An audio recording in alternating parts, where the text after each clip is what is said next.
Welcome to the Slop Temple. We pray this video helps. You start now by opening Settings and going straight to Network and Internet. Once there, tap Advanced, then Private DNS. This is the only place Android 9 Plus stores the setting. You need an unlocked device and your credentials. Make sure no VPN or device policy is active because those can hide or lock the option.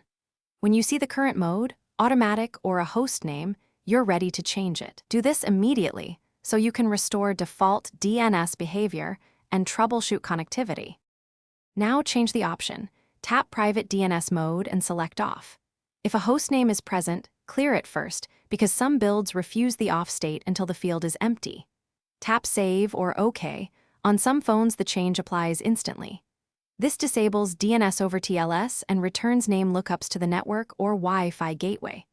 Once done, apps will use the network DNS again, which helps isolate whether encrypted DNS caused failures. Make sure to note any OEM naming differences. Finish by rebooting and verifying DNS behavior. Open websites or use a DNS leak test to confirm queries go to your ISP or router.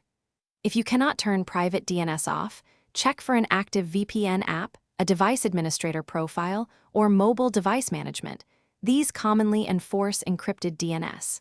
Temporarily disable or uninstall them, then try again. If problems persist, reset network settings or remove the troublesome profile. Only then can. Thanks for watching. Consider subscribing if we helped you.